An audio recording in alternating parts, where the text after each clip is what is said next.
Sure. And I mean, as far as like with telehealth, kids and teens do really well with it.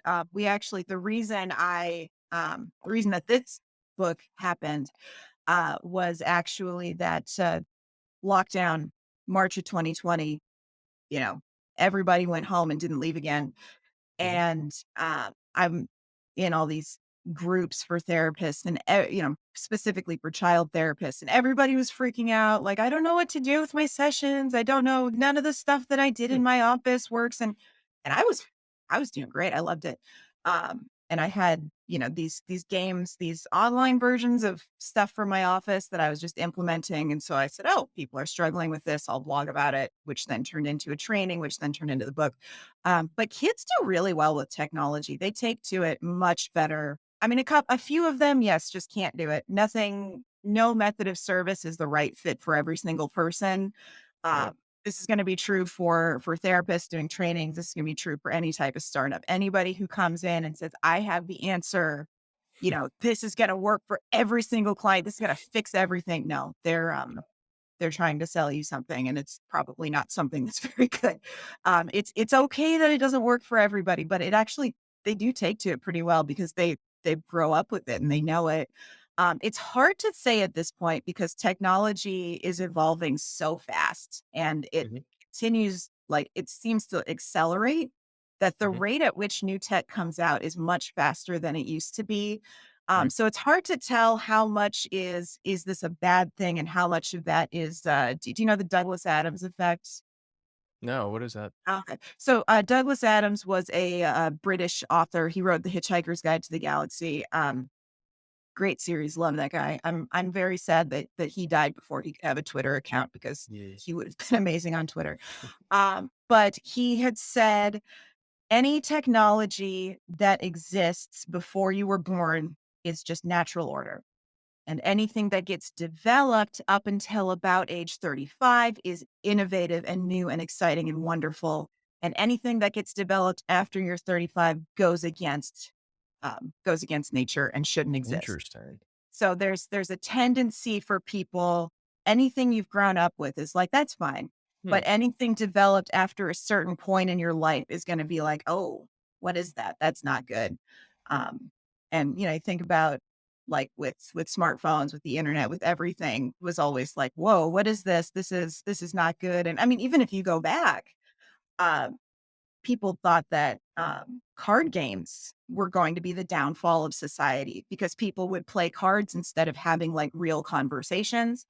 Hmm. Um, People thought novels were going to be the downfall of society because why would you Yeah. sit around reading fiction when you could be doing other things? Uh, I think it was Socrates. It might have been a different Greek philosopher. Hated the idea of written language because we're not going to remember everything if we can just write it down. Yeah. um, I mean, there actually is there is a Socrates quote that's like, "Kids these days no longer respect their elders," or something like that. Like, people have been Right.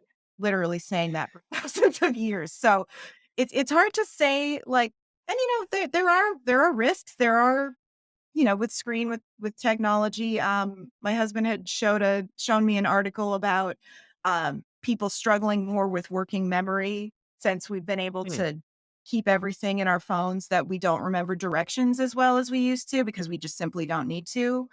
Hmm. So, there's drawbacks to it, but I also kind of wonder how much of the anxiety is that just this is new and different and scary and yeah. I think that makes sense. Yeah. I mean, if the over 35 thing, that's super interesting. I'm definitely gonna use that Sure. I'm sure in it's not a future. hard cutoff, but, that kind of idea that you reach a Yeah. certain age and it's like, "Oh, kids these Kids days." these days, right? Yeah. And I think too, this is something we've noticed with parents whose kids are having a hard time putting down the screen or the controller or whatever else. It's very easy to see it in kind of more black and white terms Sure. because like you said, the change is accelerating. And so the more alien something new is and it doesn't fit into your pre-existing model, becomes tempting to be a little bit more reactionary to it and just say, you know what, shut it down. We're gonna live Right. in the woods or whatever it is, right? Off the grid. Um, and so that's pretty fascinating, and it sounds like for the purposes of your work, Mhm. telemental health, obviously this increases accessibility, and if the kids find it engaging, that can Mhm. be really powerful.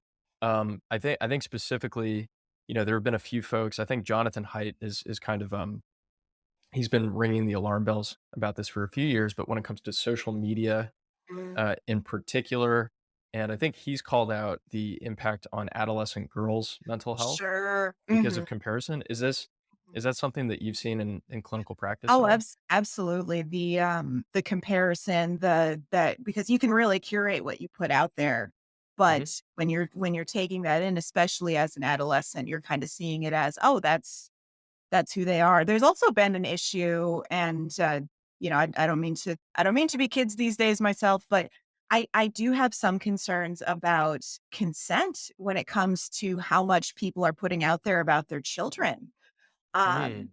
I remember this was a few years ago.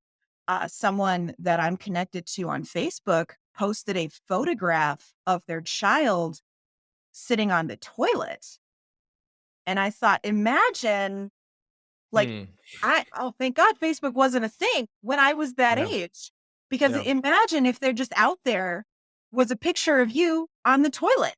And yet, yeah, as a child, it's not like this child was like, "Hey," well, not like they put it up there themselves as far as for that judgment, but this Sure. exists and it's out there and it's on the internet forever because mom thought it was a cute picture and posted it on the internet. Like, I do worry about how people are gonna be coming into adolescence, adulthood, whatever, and they've Mhm. already got an online presence.